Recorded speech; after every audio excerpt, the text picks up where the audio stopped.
Aqui estamos mais uma vez com o deputado Roberto Alves. Boa tarde. Boa tarde, Felipe. Boa tarde a todos os nossos amigos da Rede Família. Mais uma vez é um prazer imenso estar aqui participando do seu programa e, na medida do possível, ajudar a todos aqueles que participam desse programa. Tá no ar Campinas é nosso. Oh, isso é muito bom. Nosso. Bom, e falou, já que é nosso, quando a gente fala assim, é nosso, a gente já começa a pedir, né? Então. Rapaz, eu estava vendo agora você falar em algo muito importante, a gasolina, né? Então. Pô, não para de subir, para. Impressionante, né? Gasolina sobe, gás de cozinha sobe, sobe tudo. Esse país não tá fácil, não. Tá fácil, não. E o que tem subido também, não é? O caso de violência contra a criança, cada vez mais aqui no estado de São Paulo, também em todo o Brasil. A gente já tem conversado, já desde a semana passada, com o deputado sobre esses números. A gente pontou terça-feira aqui números importantes no estado de São Paulo sobre crianças, meninas e meninos que são abusados. E hoje, né, deputado, mais uma informação alarmante. Você sabe o que deixa a gente triste, Felipe? Que eu vejo o seguinte, o pai, a mãe, o dever deles é educar os nossos filhos, é educar, assim como eu tenho um casal de filhos, hoje os dois já são casados, mas eu sempre procurei, na medida do possível, educar eles, para que pudessem crescer e ser homens de bem, mulher de bens. E o que a gente vê quando uma mãe que colocou aquela criança no mundo, às vezes ela tira a vida da criança para poder ficar com uma outra pessoa. Eu estava prestando atenção numa matéria alguns meses atrás de uma menina que ela era abusada pelo padrasto e ela se queixou para a mãe e todas as vezes que ela ia falar com a mãe achava que era coisa da cabeça dela. É isso aí que é o problema. A mãe às vezes ela acha que a criança ela está inventando, porque ela não gosta do padrasto, então ela fica inventando mentiras. E não é mentira. A criança estava falando a verdade. A ponto que a criança teve que falar com o pai, quando ela saiu no final de semana para ficar com o pai. Agora você imagina um pai quando recebe uma notícia que a filha dele está sendo abusada pelo padrasto. Entra em choque, tem uma reação... Com certeza, Então ele pediu que ela colocasse uma câmera no quarto. Essas câmeras hoje são todas Wi-Fi. Sim. E ele conseguiu fragar a entrada dele de madrugada no quarto para abusar da menina. Mas ela cansou de avisar quem? A mãe. Mas a mãe não acreditou. A mãe não acreditou. Por isso que nós trouxemos hoje aqui para o programa um gráfico que mostra, você pode ver, relação de vítimas e suspeito de abuso de 2019. Gente, o padrasto são 3.092 denúncias, aí são denúncias, Felipe, que receberam. O pai, que abusa, 2.886 denúncias que tiveram, fora as que não denuncia. Às vezes, vamos voltar só rapidinho aqui. Subnotificação, né? Por exemplo, ali no padrasto. Às vezes ele é o que sustenta a casa. Sim. Ele paga o aluguel, ele paga a água, ele paga tudo. Então, a mulher fica com medo. Claro. Eu vou denunciar ele, quem vai pagar o meu aluguel? É na mesma situação da violência contra a mulher convencional. Com certeza, é isso daí. Quem vai pagar o meu aluguel? Quem que vai colocar o alimento aqui dentro da minha casa? Pois é. Aí fica essa guerra. E a criança está sofrendo. No meio dessa guerra. A criança sofre. Você já ouviu, todos os nossos telespectadores já ouviram falar de prisão perpétua. Sim. Então o cara ele recebe uma pena de prisão perpétua.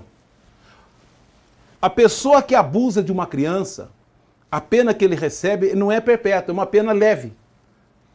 Pelo crime que ele faz, aquela pena é leve.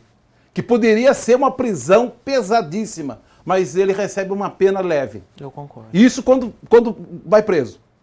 Exatamente. Quando vai preso. A criança que ela é abusada, ela recebe uma prisão perpétua.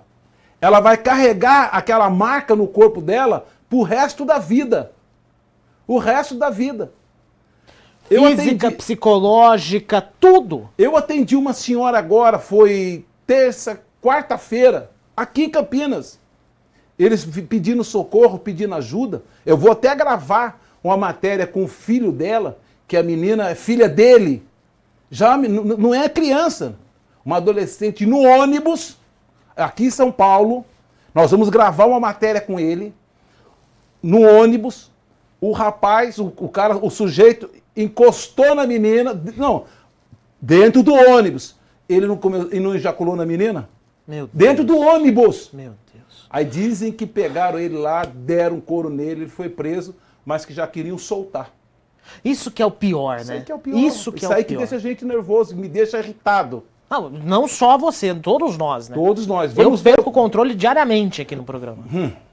Vamos falar mais um pouquinho desse gráfico, que as pessoas que estão nos assistindo, aí você veja a mãe.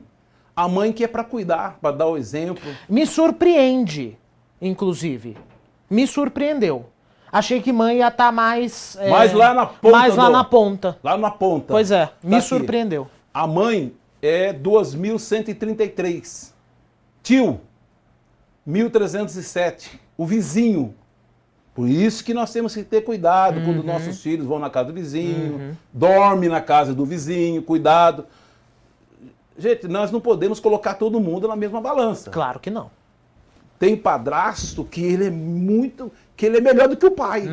Ele criou, ele educou, tanto é que o filho não é filho dele, mas tem o prazer de chamar ele de pai. Tem o prazer de chamar a madrasta de mãe. Não é filho, mas tem o prazer. Por quê? Porque recebeu uma educação. Recebeu educação. Agora veja que o tio, não só o tio, mas também nós temos lá o vizinho, namorado, professor. Professor. Aqui em Campinas aconteceu um acidente, alguns anos atrás, de um professor que cometeu um suicídio, porque ele abusava do aluno, aí descobriu, aí ele cometeu suicídio. O namorado. Às vezes ela separa do marido e arruma um namorado. Ela está errada? Não, ela não está errada. Ela tem que viver a vida dela. Sim. Nós não estamos aqui dizendo que está errado. Só que ela tem que saber que ela coloca dentro da casa dela, principalmente quando ela tem criança. Seja menino ou seja um menino. Ela tem que saber quem é que ela coloca dentro da casa dela. Pois é. E também, você veja, o avô. O avô, ó. Que também era para garantir proteção, querendo ou Que não. era para garantir a proteção, que disse que o avô é pai 2 vezes, não é? Não é? É pai 2 vezes. Terça-feira que vem a gente vai falar Terça-feira que vem você vai ficar revoltado. mais. Aí você vai ficar revoltado e os nossos telespectadores vão ficar revoltados. Ai, meu Deus. Você já Eu imaginou? tenho medo. Nós falamos aqui já de abusar de uma criança de 1 aninho de idade. Essa criança ela não tem como se defender. Tem? Não. Tem. E quando o cara abusa de uma criança autista? Mais E revoltante quando ainda. abusa de uma criança com síndrome de Down? Nossa, piorou. E quando acusa... Você sabe, por exemplo, eu tenho uma cunhada que ela tem problema físico e mental. Mas ela se cuida, ela anda com o jeitinho dela, tem as dificuldades dela, mas ela se cuida. Só que ela vai fazer, se não me engano, acho que 50 anos. Mas a idade dela ainda é de 12 anos, 6 anos. Aí você vê, como é que pode um sujeito abusar de uma pessoa assim? Então nós já estamos preparando uma matéria, um gráfico, para que a semana que vem, na próxima terça-feira, se assim o nosso Deus permitir, nós vamos estar falando isso. E mais uma vez, muito obrigado. Mais uma vez, obrigado, viu, deputado? E não esqueça de acessar www.robertoalves com você. www.robertoalves com você.